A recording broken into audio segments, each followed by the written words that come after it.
வணக்கம் and welcome to RP creation YouTube channel. இன்னைக்கு நம்ம பிஸ்தா ஷெல்ல இருந்து எப்படி ஒரு அழகான ஃபோட்டோ ஃப்ரேம் செய்யறதுன்னு பார்க்க போகிறோம். வாங்க வீடியோக்குள்ளே போகலாம். ஃபர்ஸ்ட் பிஸ்தா எல்லாத்தையும் ரிமூவ் பண்ணிவிட்டு ஷெல்லை மட்டும் கலெக்ட் பண்ணி வச்சுக்கோங்க. ஷெல் கலெக்ட் பண்ணும் போது அதில் ப்ரௌன் கலரில் ஸ்கின் மாதிரி இருக்கும். அது எல்லாத்தையும் பீல் பண்ணிவிட்டு கலெக்ட் பண்ணிக்கோங்க.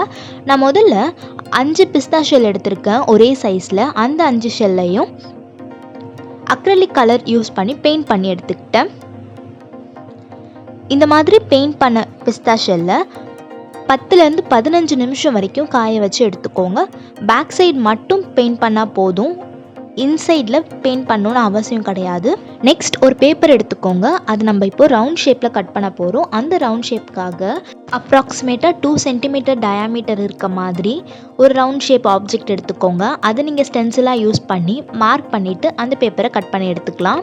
நெக்ஸ்ட் இந்த பேப்பரில் நம்ம ஏற்கனவே பெயிண்ட் பண்ணி வச்சுருக்க பிஸ்தா ஷெல்லை ஒட்ட போகிறோம். அதுக்கு நான் இன்றைக்கி ஃபெவிகாலோடைய ஆல் ஃபிக்ஸ் க்ளூ யூஸ் பண்ணுறேன். உங்ககிட்ட இந்த க்ளூ கிடைக்கலனா நீங்கள் ஃபெவிபாண்ட் கூட யூஸ் பண்ணிக்கலாம். இந்த 2 க்ளூவுமே பிஸ்தா ஷெல்லை நல்லா ஒட்டும். இந்த வீடியோவில் காட்டியிருக்க மாதிரி நம்ம கட் பண்ணி வச்சுருக்க ரவுண்ட் ஷேப் பேப்பரில் பிஸ்தா ஷெல்லை ஃப்ளார் ஷேப்பில் ஒட்டி எடுத்துக்கோங்க. இந்த ஃப்ளாருக்கு நடுவில் டிசைன் பண்ணுறதுக்கு நான் இன்றைக்கி கோல்டன் கட் பீட்ஸ் யூஸ் பண்ணியிருக்கேன். நீங்கள் எந்த பீட்ஸ்னாலும் யூஸ் பண்ணலாம். இந்த வீடியோவில் காட்டியிருக்க மாதிரி நான் டிசைன் பண்ணிக்கிட்டேன். அவ்வளோதான், நம்மளுடைய ஒரு ஃப்ளார் ரெடி ஆகிடுச்சு. இந்த ஃப்ளார் மாதிரியே நம்மளுக்கு எவ்வளோ குவான்டிட்டி வேணுமோ நம்ம ஃபோட்டோ ஃப்ரேம்க்கு ஏற்ற மாதிரி ரெடி பண்ணி வச்சுக்கலாம்.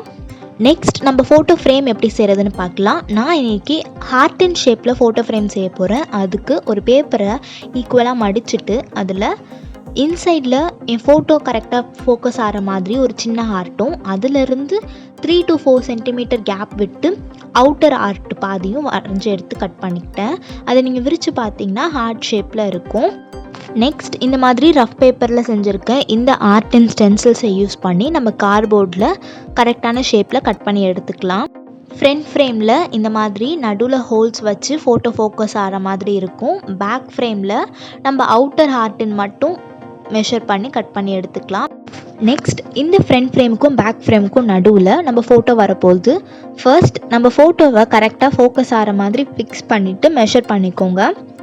இந்த மாதிரி ரஃபாக மெஷர் பண்ண பிறகு இந்த மெஷர் பண்ணியிருக்க ஃபோட்டோ வைக்கிற இடம் இல்லாமல் அதுக்கு சுற்றி இருக்க மீதி இருக்க இடத்துல நம்ம ஃப்ரண்ட் ஃப்ரேமுக்கும் பேக் ஃப்ரேமுக்கும் நடுவில் இன்டர்மீடியட்டாக பிரிட்ஜ் ரெடி பண்ண போகிறோம். இந்த பிரிட்ஜ் கரெக்டாக கார்ட்போர்டில் மெஷர் பண்ணி நம்ம ஃபோட்டோ ஃப்ரேம்க்கு ஏற்ற மாதிரி கட் பண்ணி எடுத்துக்கோங்க.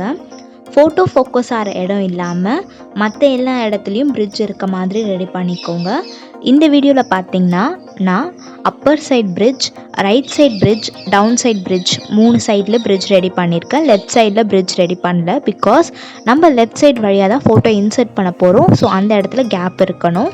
நெக்ஸ்ட் நம்ம செஞ்சு வச்சுருக்க பிரிட்ஜ் பார்ட்ஸ் எல்லாத்தையுமே ஃப்ரண்ட் ஃப்ரேமோட கரெக்டாக அட்டாச் பண்ணி எடுத்துக்கோங்க. ஃபெவிகால் யூஸ் பண்ணி அட்டாச் பண்ணிக்கோங்க. 15 to 20 minutes ஆகும் அது நல்லா செட் ஆகுறதுக்கு.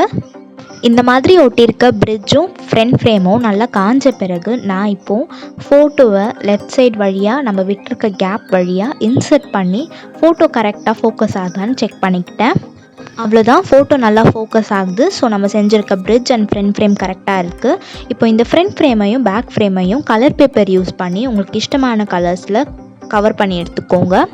இந்த வீடியோவில் காட்டியிருக்க மாதிரி ஹார்ட்டினுடைய ஒரு பாதியை ஒயிட் கலர்லேயும் இன்னொரு பாதியை பிளாக் கலர்லேயும் கவர் பண்ணியிருக்கேன். அவுட் சைடில் மட்டும்தான் கவர் பண்ணியிருக்கேன், இன்சைடில் நான் கவர் பண்ணல. இந்த மாதிரி கவர் பண்ணும்போது நம்ம ஏற்கனவே ஒட்டியிருக்க பிரிட்ஜ் டிஸ்டர்ப் ஆகாமல் பார்த்துக்கோங்க. பிகாஸ் நம்ம ஃபோட்டோ இன்சர்ட் பண்ணுறதுக்கு அந்த பிரிட்ஜ் கரெக்டாக இருக்கணும். அதே மாதிரி பேக் சைட் ஃப்ரேமையும் அவுட் சைட் ஃபுல்லாக பிளாக் கலர்லேயும் இன்சைடில் ஃபோக்கஸ் ஆகிற இடத்துல ஒயிட் பேப்பர் வச்சு கவர் பண்ணியிருக்கேன். இப்போ நம்ம ஃப்ரண்ட் ஃப்ரேம் அண்ட் பேக் ஃப்ரேமை அட்டாச் பண்ண போகிறோம். இந்த மாதிரி அட்டாச் பண்ணுறதுக்கு கம் அப்ளிகேஷனை ஃப்ரண்ட் ஃப்ரேமுக்கும் பேக் ஃப்ரேமுக்கும் இன்டர்மீடியட்டாக இருக்க அந்த பிரிட்ஜில் மட்டும்தான் அப்ளை பண்ணணும். கம் அப்ளிகேஷன் பிரிட்ஜை தாண்டி இருந்துச்சுன்னா அதில் நம்ம ஃபோட்டோ இன்சர்ட் பண்ணும் போது கரெக்டாக ஃபிக்ஸ் ஆகாது, நம்ம மெஷர்மெண்ட் கரெக்டாக இருக்காது. ஸோ எப்போவுமே ஃப்ரண்ட் ஃப்ரேமையும் பேக் ஃப்ரேமையும் அட்டாச் பண்ணும் போது பிரிட்ஜில் மட்டும் கம் அப்ளை பண்ணி இந்த வீடியோவில் காட்டியிருக்க மாதிரி அட்டாச் பண்ணிக்கோங்க. இந்த மாதிரி அட்டாச் பண்ண பிறகு ஒரு 15 to 20 minutes நல்லா காய விட்டு எடுத்துக்கோங்க. காஞ்ச பிறகு அது கரெக்டாக ஃபிக்ஸ் ஆகிடும். இப்போ பார்த்திங்கன்னா நம்ம பிரிட்ஜ் பண்ணியிருக்க இடத்துல எல்லாத்துலேயுமே கரெக்டாக இருக்கும்.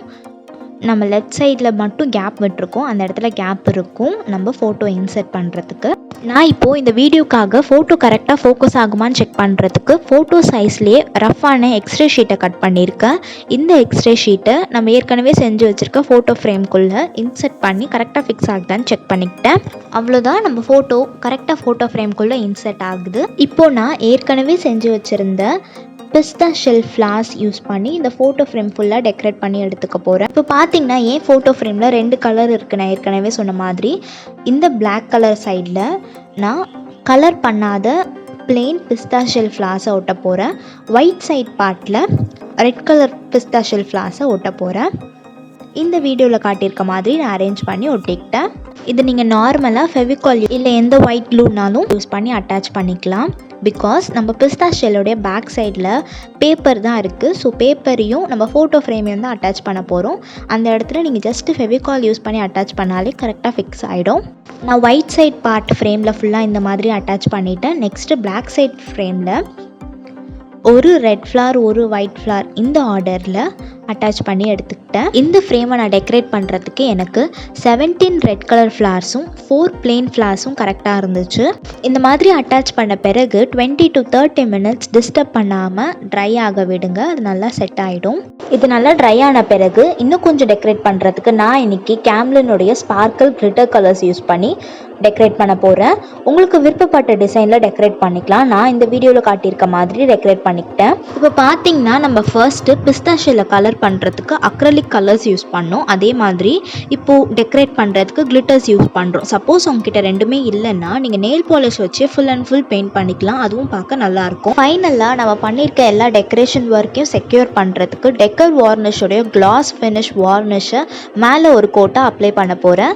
இந்த வீடியோவில் காட்டியிருக்க மாதிரி தின் ப்ரஷ் யூஸ் பண்ணி நான் வார்னிஷை மேலே ஒரு கோட்டை அப்ளை பண்ணி எடுத்துக்கிட்டேன். ஸோ இந்த வார்னிஷ் அப்ளிகேஷனை நான் ரொம்ப திக்காக அப்ளை பண்ணுறேன். ஃப்ரேம் ஃபுல்லாகவே திக் கோட்டில் அப்ளை பண்ணுறேன், பிஸ்தா ஷெல் அண்ட் ஃப்ரேம் ஃபுல்லாகவே. ஸோ இந்த மாதிரி பண்ணுறதுனால நம்ம டெக்கரேஷனை அதனால செக்யூர்டாக வச்சுக்கும். இது ட்ரை ஆகிறதுக்கு 20 to 30 minutes அட்லீஸ்ட் ஆகும். ட்ரை ஆன பிறகு பார்க்குற ரிசல்ட்டுக்கு முன்னாடி இந்த வீடியோ உங்களுக்கு பிடிச்சிருந்தா லைக், ஷேர் அண்ட் என் சேனலை சப்ஸ்கிரைப் பண்ணுங்கள். நல்லா ட்ரை ஆன பிறகு நம்ம பிஸ்தா ஷெல் ஃப்ரேம் பார்க்குறதுக்கு இப்படி இருந்தது. இப்போது இதனுடைய வார்னிஷ் கோட்டோடைய எஃபெக்ட் எப்படி இருக்குன்னு சொல்லிட்டு காட்டுறேன். அதுக்கு நான் அந்த கிளிட்டர் பார்ட்டில் ரப் பண்ணி காட்டுறேன்.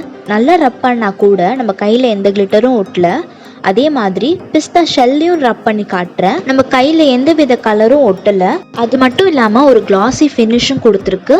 ஸோ நம்ம ஃபைனலாக வார்னிஷ் கோட் அப்ளை பண்ணதால தான் இந்த மாதிரி ஒரு ஃபினிஷ் நம்மளுக்கு கிடச்சிருக்கு. அவ்வளோதான், நம்ம ஃபோட்டோ ஃப்ரேமில் ஃபோட்டோவை இன்சர்ட் பண்ணிடலாம். ஃபோட்டோவை டேரெக்டாக இன்சர்ட் பண்ணுறதை விட இந்த வீடியோவில் காட்டியிருக்க மாதிரி டிரான்ஸ்பரண்ட் கவர் அப்படி இல்லைனா ஃபோட்டோ கவர் யூஸ் பண்ணி ஃபோட்டோ ஷேப்லேயே மடித்து முன்னாடி பக்கம் சுருக்கம் இல்லாமல் செல்லோ டேப் வச்சு செக்யூர்டாக ஒட்டிட்டு அதுக்கப்புறம் நீங்கள் ஃபோட்டோ ஃப்ரேமில் இன்சர்ட் பண்ணலாம். இந்த மாதிரி பண்ணுறதுனால நம்ம ஃபோட்டோவுக்கும் ஃப்ரேமுக்கும் இருக்க கான்டாக்ட் குறையும். ஸோ ஃபோட்டோக்கு எந்த டேமேஜும் ஆகாது. இந்த வீடியோவில் காட்டியிருக்க மாதிரி சைட்லேருந்து ஃபோட்டோவை திரும்ப ரிமூவ் பண்ணுற கேப்பும் கரெக்டாக இருக்குது. ஸோ நீங்கள் வேணால் ரிமூவ் பண்ணிக்கலாம். நெக்ஸ்ட்டு உங்கள் ஃபோட்டோ ஃப்ரேமுக்கு வேணும்னா ஃபோட்டோ ஸ்டாண்ட் கூட ரெடி பண்ணிக்கலாம். அப்படி இல்லைன்னா இந்த வீடியோவில் காட்டியிருக்க மாதிரி டபுள் சைட் டேப் யூஸ் பண்ணி நீங்கள் டேரெக்டாக வாலில் ஃபிக்ஸ் பண்ணிடலாம். நான் இன்றைக்கி ஸ்க்ராட்ச் பிராண்டோடைய டபுள் சைட் டேப் யூஸ் பண்ணியிருக்கேன். இந்த டபுள் சைட் டேப் ரொம்ப ஸ்ட்ராங்காகவே இருக்கும். இந்த வீடியோவில் காட்டியிருக்க மாதிரி டபுள் சைட் டேப்பில் மேலே இருக்க டேப்பை பிரிக்காமல் இந்த மாதிரி ஒட்டிட்டு வாலில் நீங்கள் எப்போ ஒட்ட போகிறீங்களோ அந்த டைமில் நீங்கள் டேப்பை பிரிச்சுட்டு வாலில் டேரெக்டாக ப்ளேஸ் பண்ணிவிடுங்க. சப்போஸ் நீங்கள் யூஸ் பண்ணுற டபுள் சைட் டேப் ஸ்ட்ராங்காக இல்லைன்னு உங்களுக்கு தோணுச்சுன்னா இந்த டேப் ஒட்டுற சைடுக்கு மேலே இருக்க அந்த கவரை பிரித்த பிறகு அதுக்கு மேலே நீங்கள் ஃபெவி பாண்ட் அப்படி இல்லைனா ஃபெவிகால் ஆல் ஃபிக்ஸ் அப்படி இல்லைனா க்ளூகன் கூட யூஸ் பண்ணி ஒரு லேயர் அப்ளை பண்ணிவிட்டு அதுக்கப்புறம் வாலில் ஸ்டிக் பண்ணிக்கலாம். நல்லா ஸ்ட்ராங்காக ஒட்டிக்கும். அவ்வளோதான், பிஸ்தா ஷெல்லேருந்து எப்படி ஒரு அழகான ஃபோட்டோ ஃப்ரேம் செய்கிறதுன்னு இந்த வீடியோவில் பார்த்தாச்சு. என் வீடியோ ஃபுல்லாக ஸ்கிப் பண்ண பார்த்ததுக்கு நன்றி. தேங்க்ஸ் ஃபார் வாட்சிங். பாய்.